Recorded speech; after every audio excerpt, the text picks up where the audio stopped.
మహిళలకి free bus ఇస్తే ఏమి జరుగుతుంది అని, ఎందుకంటే దాంట్లో కూడా ప్రతిదానికి ఒక అటు సైడ్ అనేది ఒకటి ఉంటుంది. రేపేమన్నా మేము పని చేయకపోతే ఈ మహిళలందరూ కలిసి ఫ్రీ బస్ అని మా ఇంటికి వచ్చి ఈ పని చేయలేదు ఆ పని అంటే మా వాళ్ళు ఏంటిది ఇదేదో చాలా పదం ఏంటిది ఇబ్బందికరమైన విషయం జరగవచ్చు అని నేను అనుకుంటున్నా.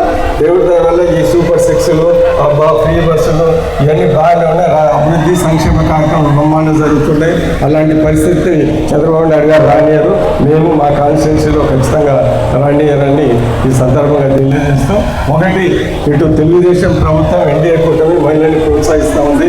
మన కాన్స్టిట్యున్సీలో కూడా నేను కూడా ప్రత్యేకంగా మహిళల్ని ప్రోత్సహిస్తానని ఈ సందర్భంగా తెలియజేస్తూ ఉన్నాను. ఎవరైనా మహిళా లీడర్లు ముందుకు వచ్చి మేము పాలిటిక్స్లో వస్తానంటే అందరికన్నా ముందలా నేను ఎంకరేజ్ చేస్తాను. దాంట్లో ఇబ్బంది ఏం లేదు, గ్యారంటీగా నేను చేస్తానని చెప్తున్నాను. ఎందుకంటే మొగోళ్ళ కన్నా మహిళలే బెటరు.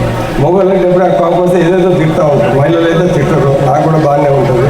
ఎందుకంటే చాలా మంది ఎంతమంది కావాలంటే అంతమంది నేను ప్రోత్సహిస్తాను. దాంట్లో ఏమీ ఇబ్బంది లేదు.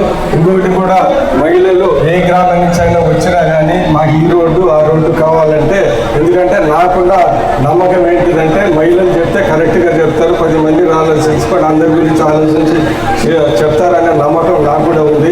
ఏదైనా రోడ్లు లేకపోతే ట్యాపులు మహిళలు వచ్చి మాకు చెప్తే మీరు చెప్పిందే అందరికన్నా ముందర చేస్తానని కూడా మీ అందరికీ తెలియజేస్తూ, ఈరోజు ఒక 2 నిమిషాలు చంద్రబాబు నాయుడు గారు